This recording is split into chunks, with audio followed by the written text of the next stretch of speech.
And yeah.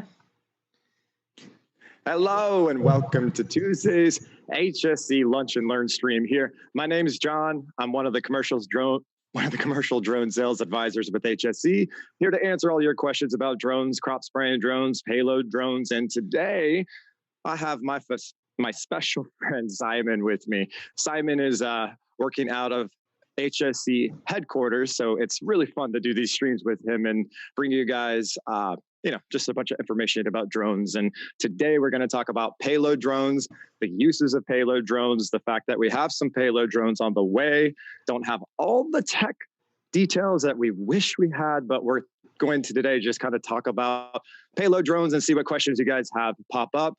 And again, every Tuesday, don't forget to subscribe, like, comment, share, all those great things, because we're coming back each Tuesday for a little lunch and learn. So get your food ready on Tuesdays and we'll be here for your entertainment, but also just answering a lot of good questions. So Simon, can you take it away for me, bro? Absolutely. Thanks for the introduction. Again, I'm Simon Aslan with HSE. I am here at HSE headquarters. And like John said, today we're going to be discussing payload drones. It's not something that we've really talked about much. And what exactly is a payload drone? Well, what does that mean, right? I'm sure most of us have heard that terminology, but I think a lot of us don't really know exactly what a payload drone means. And the reality is there's a lot in terms of payload drones and a lot of different industries. And that's really what I want to discuss today is type of industries that you guys can get into using a payload drone and what it takes to get into those types of industries. So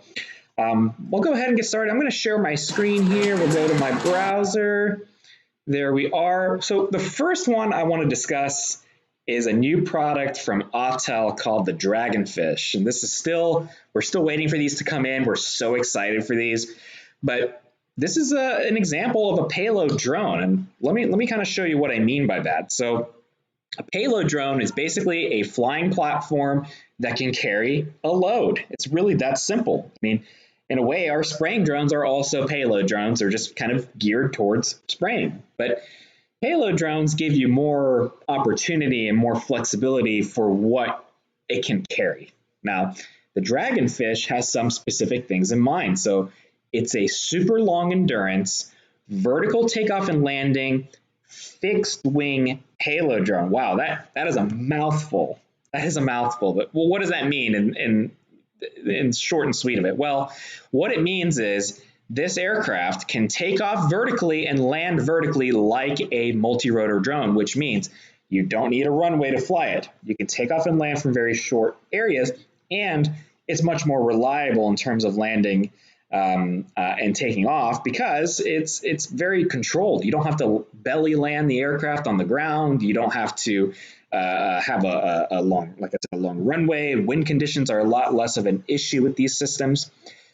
But it also has the bonus is that it has the fixed wing capabilities, which are high speeds and very long endurance. So that means it can have a lot of range. And as we can see here, this system has an endurance of up to 120 minutes, 2 hours, including the payload. Wow, that's pretty impressive. So we can go back up to this picture. You guys can see this system has 2 motors on the fuselage here, and it has 2 motors on the wing tips. So the wingtip motors actually tilt up, and it'll act as essentially a 4-rotor multi-rotor for takeoff and landing, and then these actually tilt down for forward flight. But really interesting design, something I haven't really seen before laid out like this, but you can see it's got a 1-button takeoff and landing. So as you can see, it takes off and lands vertically from its home position. It transitions to a fixed wing platform for the flight, and it'll land as a multi-rotor. So cool.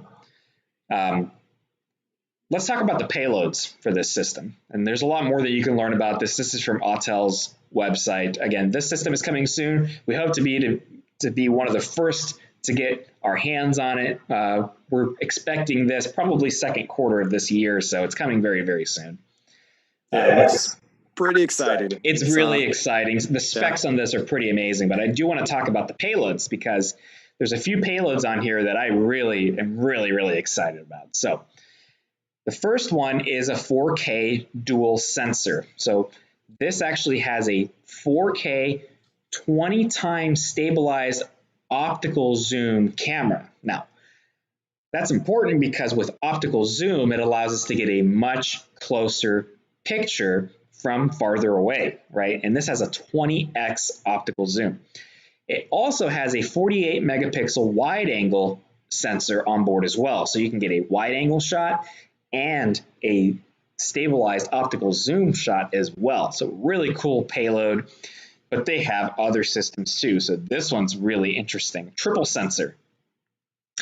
This has a 4K 20x optical zoom like the first one, a 48 megapixel wide angle just like the first one we looked at. But what's really trick about this sensor is that it has a 640 by 512 radiometric thermal sensor.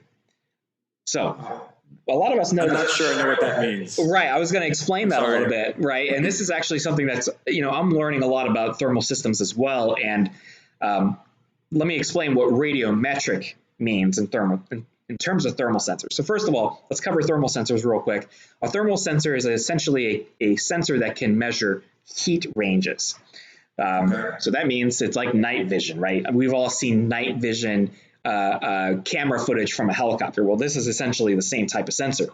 Now, this is also a radiometric sensor, and what that means is it can actually pinpoint a specific measurement of temperature from that image. So that means we can take a picture or take a video and we can point on the screen and it'll tell us what that temperature of that object is. So it's super useful for inspection, power line inspection, all sorts of inspection uses, firefighting. I mean, this is an incredible sensor on board this system. Do you have any questions about that, John? I don't see any in the chat yet, but folks, if there are any, just feel free of to course put some chats in there. Yeah, that's interesting. You said you could literally just point on the software, I guess, right? And figure out what the temperature of, whatever that is. Yeah, it's really interesting. From how far away? Like how far do you have to be for that to work? I don't think it's really so much based on distance as far as a temperature range. And I believe the specs here actually tell us a temperature range, and it's a very big temperature range. Okay. I'll see if I can pull up the temperature range, I guess. Right. That's right. Nice. But basically, you can, for example, let's say you're inspecting an industrial oil field or something. You can pinpoint on a pressure vessel and figure out the temperature immediately at any time of day, day or night, just from flying by it, which is pretty amazing. I see. That's really cool. What is the range? Like what would other ranges be that we can compare it to with other cameras? That's a good question. So I don't know the specific specs on this. I believe they are published in the specifications. Gotcha. Let me see. I don't know if they're here. I know there's actually also a new Evo line that's going to include this type of sensor too, which we can talk about in a second. So it's a relatively new sensor, it sounds like, to drones for us to learn about. Here at HSC, we've been here for 10 years now, doing crop spraying drones for 7. So there's always new technology coming out, and here we are. Exactly. And the main thing is that it's being introduced at some pretty incredible price points. I don't have the pricing for this system yet, but it's pretty incredible. I mean, this type of technology was really only until recently reserved for some of the highest end systems and sensors. So it's kind of amazing what we kind of can get our hands on now. But there's one more camera sensor that I want to talk about that this is probably the most exciting one for me. And let me see if I can scoot over to it. There it is. This is the multi-spectral sensor.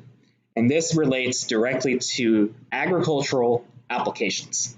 So as you guys know, HSC has is pretty invested into the agricultural side of drones, and this ties in directly to it. So this is actually a 5-band multispectral sensors plus a wide-angle RGB sensor. So it's a standard color image. This means each of these sensors takes an image in a different wavelength or band, color band. Bottom line is this allows us to detect problems in crops and the crop health before we would be able to see it with the naked eye or other methods. This allows us to create application maps or prescriptions for a crop so that we can actually use our spraying drones to treat the crops using the images from this system. And that's really where the technology is going to kind of come together and really bring the most out of both the imaging systems and the crop spraying system. So I'm super excited for this system. So is that the same thing as like an NDVI camera? Yes. Multi-spectral? Yes, Yeah, exactly. And I talk about that. Sorry, I talk about that, on calls a lot. The NDVI camera, this one, the multi-spectral versus the one we just talked about, the thermal camera. And in agricultural, it's this multi-spectral camera that's going to be, I think, more valuable over the long haul, but I do think there's still some room for the thermal. So it's nice to have this drone because you can just get both. Right. You have the option of all these different systems. And if you look, they even allow for third-party payloads. So they actually have an SDK available, which allows for custom integration of payloads. So really, really cool, slick system. I mean, again, let me just go through and kind of show you some of the applications that they recommend this for: public safety, firefighting and prevention, energy, traffic monitoring and management, coastal watch and security, and agriculture. So really, really cool. This also has RTK, so it has sub-centimeter accuracy on the GPS. A really pretty trick-looking new control system. That's nice. That's really nice. Yeah, 4.5 hours of runtime on the controller. That's pretty impressive. And a 9.7 inch, basically a 10-inch ultra bright screen. So really, really cool system. You can see it's compact and portable. It has a 5-second startup time. So once the aircraft is set up, it's ready to fly within 5 seconds. That's pretty incredible. Go ahead. I was just wondering about the regulation because it's going to be flying out of sight. Question. That's actually one of the next things I wanted to discuss with payload drones. So, one of the kind of pain points, I'll say it that way, of agriculture drones is that it requires quite a bit in terms of regulatory environment to be able to use them. So for example, with spraying drones, we need a Part 107, which is our commercial drone operator's license. But we also need a Part 137, which is essentially a waiver that allows you to operate a spraying drone under a Part 107 license. So you need additional licensing to be able to use a spraying drone. Now, with payload drones, if you're not dispensing a product like our spraying drones, you don't need a Part 137. So you can actually fly these drones with only a Part 107 standard drone operator's certificate. Now, like you said, though, what if you have to fly beyond visual line of sight? Well, that's a really good point. In that case, you do need an additional BVLOS, beyond visual line of sight waiver to operate these beyond line of sight. However, let's say you buy a Autel Dragonfish. If you fly it within line of sight and you fly it, within the regulations of the Part 107, under 400 feet, within the right kind of airspace, you can fly this without any additional licensing, which is really cool. So it's a really good way to kind of open up the market for customers. Our payload drones. And this model. I guess you're right. It might. I mean, you'd still be within sight for quite a while. I mean, how big is your farm? You'd still be able to see it. Because it's big. What's a wingspan? It's pretty big. Let me see the specs. Let's see. So maybe I don't know. In my mind, I just kind of thought it'd go out of sight pretty quickly, but not. Well, not really, the takeoff weight is 17 pounds, so it's pretty big. And some of the specs here are really impressive. So again, 2 hours of flight time. It has a video transmission range of almost 19 miles, 30 kilometers. That's amazing. Wow. Maximum speed is 67 miles per hour. So, the bottom line is here, in order to get the most out of this system, you likely will need a beyond visual line of sight waiver. And of course, HSE, that's something that we can help with. Yep. That's what we're here for. Yep.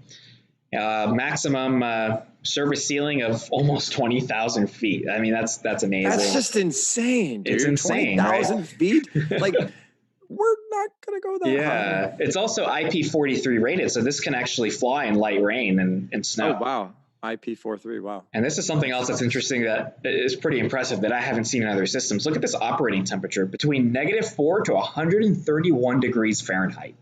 Wow. So, this system is really designed for pretty incredible operations and range of operations. Go back to this picture. Yeah. I'm sorry. What's the level 6 on the wind resistance? That's a good question. I know there's a chart here that indicates wind resistance. I don't remember the exact mile per hour for level 6, but it is a significant level of wind. I want to say it's over 25 miles an hour, but I'll have to check. I've just never seen a drone with like that type of rating in terms of wind. That's interesting. Right. There was another one that popped up. Oh, it said 5 minutes to get it in the air. Well, 5 minutes assembly time, right? Assembly time, yeah. Yeah, right here. Where is it? Yeah, 5 minutes assembled and ready to fly. And you can see kind of how it breaks down. It's only a couple pieces. The wings kind of just pop into place. The tail pops on. And again, it's ready in 5 seconds upon startup. Wow. Which is amazing. It's really nice with the Autel drones in general. Yes. We find that they do not need to be calibrated as much as some of the counterparts that, sometimes doing that drone dance when you're ready to get to work is not a fun thing to do. That's very true. Yeah. And you guys are going to see this drone on our website really soon. Again, this is kind of a sneak peek on it, but it will be available very soon. We'll have pricing on this hopefully very soon. I know Autel has been working like madmen to get this to the market, and it's a pretty incredible system. But I do want to move forward from this because there's a lot more in terms of payload drones. I mean, this is just one of the many types of payload systems out there. What else can we do with a drone that can carry a sensor, essentially? I was going to say, what about like a drone that just needs to carry anything at all? Like I get calls all the time. For instance, one time somebody called me up and they wanted to move tea leaves because if you think about the land out there where the tea is growing, it's very hilly and there's layers and layers and layers of tea. And so their thought was, we want to fill up all the tea leaves with the bags because typically the people have to carry them down and it's very labor intensive. So let's use a drone. Let's just pick it up, move it over, bring it back and down. Right. So it made a lot of sense. But what drone would we talk about then, Simon, if somebody had a, job like that to do? So something that could work is something like our M6FC drone. This system has a switchable payload system. So there's a variety of payloads available for it. And one of them is, I don't know if I have a picture of it here, but one of them is a quick release system. And essentially, it's just a hook that you can connect to the drone and connect just about anything within its payload capacity. This model has 10 kg or about 22 pounds of payload. That's a heavy payload. You can carry 22 pounds and basically drop it whenever you want. So this gives, a very flexible payload system on this. I could think of all kinds of uses for this, honestly. Absolutely. And, we're, as another little sneak peek, we're actually going to be introducing a whole new line of payload drones soon. So you guys need to keep an eye out for that. We will have a lunch and learn on that coming soon.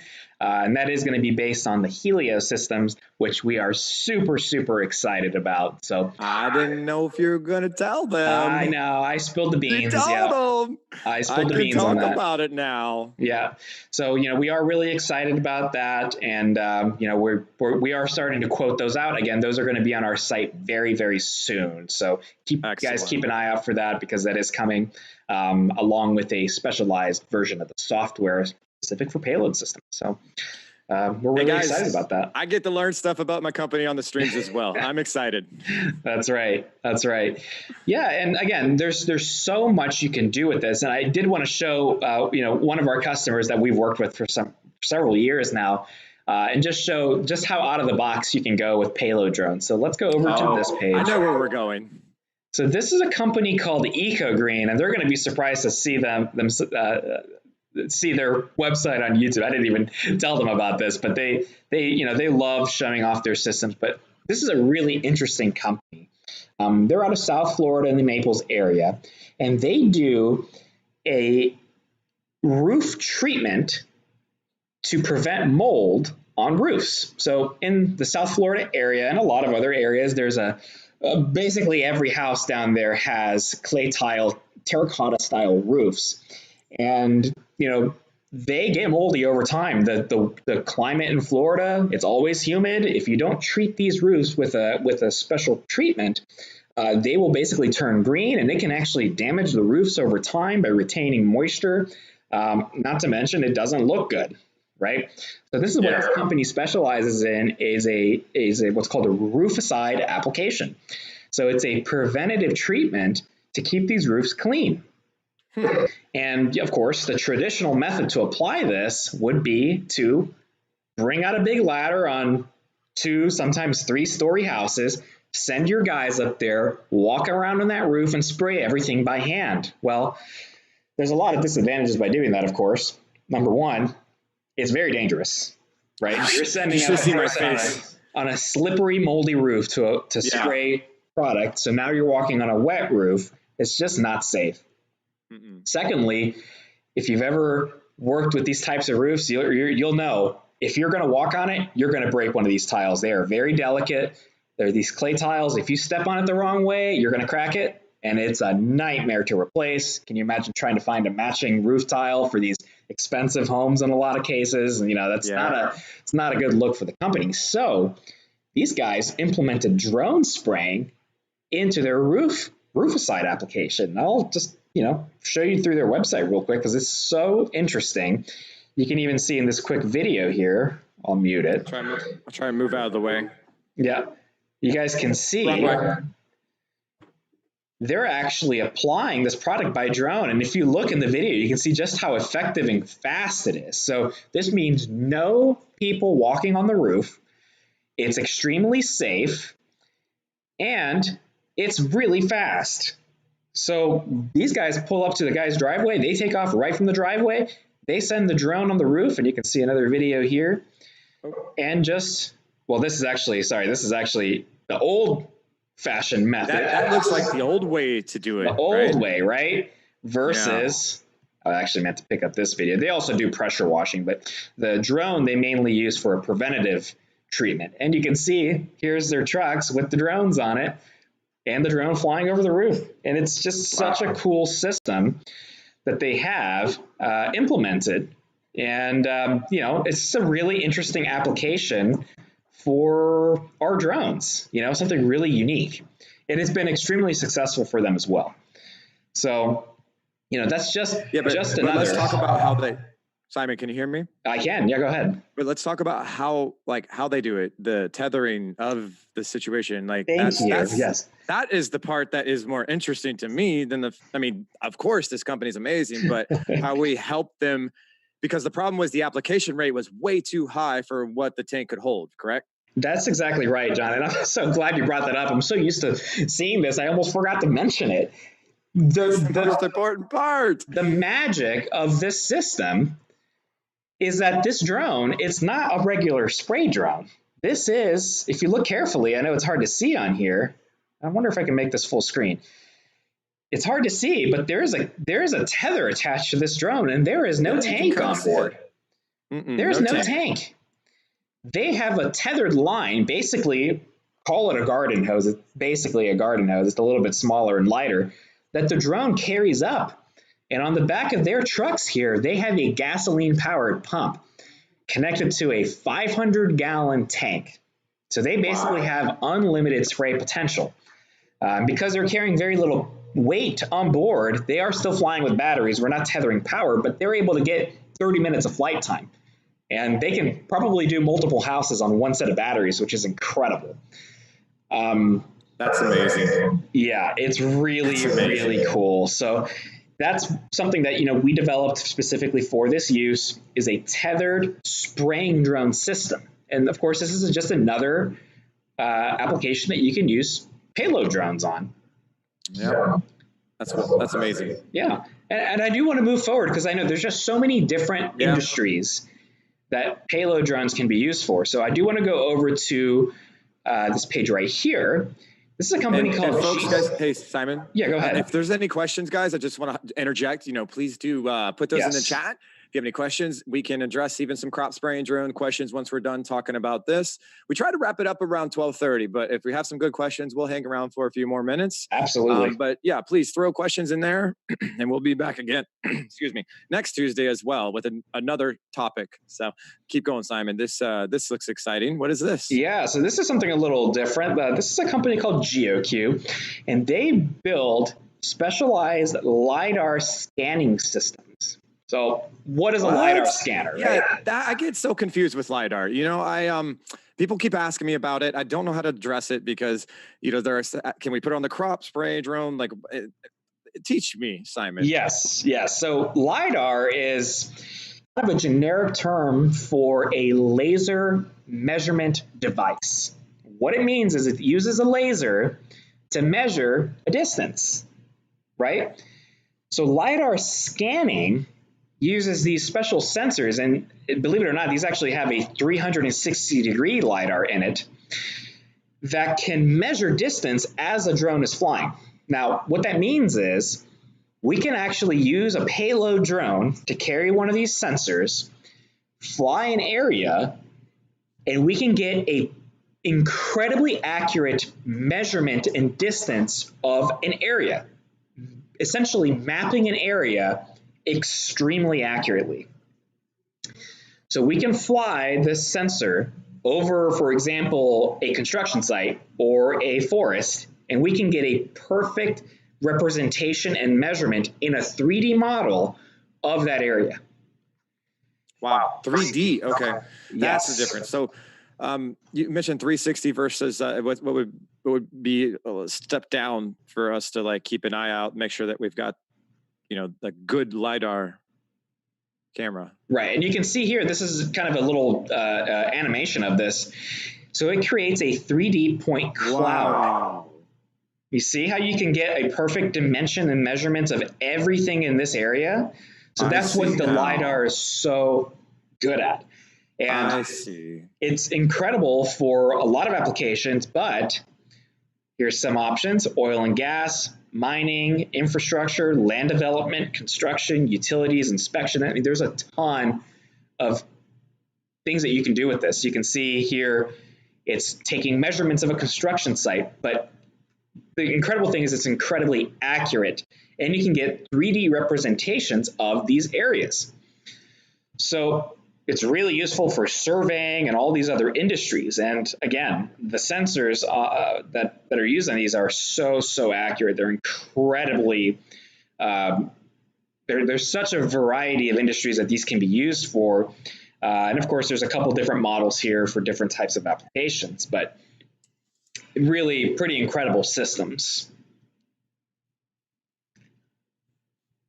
That's awesome. So I get the question sometimes about putting LiDAR on the crop sprayers as they're doing the crop spraying job. I don't know that actually makes sense. Can you talk about that for a moment? Yeah, so one of the big issues with LiDAR and crop spraying is LiDAR doesn't really work very well with water mist, right? It can cause issues with the measurements. So it's really something that needs to be done independently of each other. Okay. And LiDAR can be used a lot in agriculture too, but really for agriculture to determine the health of a crop in the layman's terms, really you want to look at multispectral imaging because that allows for those different bands of imaging. LiDAR is more used for collecting data, right? Collecting data and creating these point cloud measurements of areas. I see it now. I've heard laser. I've heard people talk about it. I don't think I've actually seen one of these maps and to really grasp what it's doing. So it's collecting a 3D image basically, and it's LiDAR. So it's measuring how far everything is, and it's bouncing it back, and then it's saying, there's all the stuff that I found based on imaging. Right, and you guys can kind of see some of these. So cool. Some of these, like for example, this is an example of a terrain mapping. So if you want to get a very accurate measurement of a grade or terrain changes, this is what you need, right? Yep. You can kind of see ground truth. Really interesting what you can do. So here's just some of the features that you can do, quality check tools, line of sight analysis. I mean, there's so much you can do, and you guys can do your own research on Lidar, because we could spend 3 weeks talking about it, but there's so much opportunity with that. Okay. Yeah.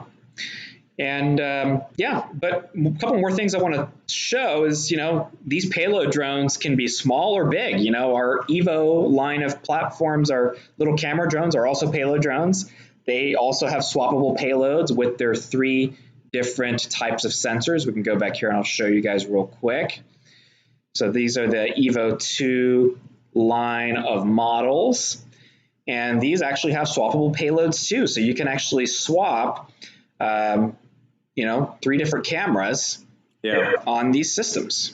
Yeah, I've done the math on, Simon, I've done the math on buying the dual and adding the 6K camera, so you have all 3, versus buying the 6K and then adding the other payload camera. It's a better option to get the thermal first and add the 6K camera. Correct. I figured out, if you're trying to get all 3, that would be the way to do it. That's right. Yeah, it's definitely more cost effective to do it that way. I mean, not by much, but it makes a difference. Yeah, so. but the good thing is, let's say you want to start with an Evo drone today, and you don't want to shell out the cash for the dual model right off the bat. You can buy a 6K or the standard model, and then upgrade your camera later on. So it's a nice the only thing about buying the standard camera first, I mean, if you upgrade, you already have the 8K. It wouldn't make sense. That's true, because the dual model has the 8K camera built into it. Yeah, exactly. That's something to keep in mind. As a drone sales advisor, I'd be like, hey, dude, you need to buy, this one or that one. And here's why, because if you upgrade later, you already have an 8K. That's very true. Yeah, absolutely. And the 6K version, to be honest, it's not entirely much more than the 8K. I mean, it's a few $100 more. Frankly, I typically do recommend. I typically do recommend the 6K model, just because of that larger sensor. You do get better quality and dynamic range of that camera. Absolutely. Yeah. But hey, I noticed we're actually almost over time here. So I think we're going to finish that up here, and we'll probably close it out. And again, guys, if you have any questions about any of our drones or anything that we offer, you guys know where to go. We got our website right here, hscuav.com. You guys can contact us through our website. We got our chat box, phone number, email, etc. We have any way possible to contact us. So just visit our website and check us out. And if you do have any other questions and you're not live, that's how you contact us. And again, make sure to join us every Tuesday, noon Eastern, for our Lunch and Learns. And let us know if you guys have any other questions, or if you have any suggestions for topics in the future. We'll go ahead and close it out here. This was me, Simon Aslan with HSC, and we got John here as well. And we're going to look forward to seeing you guys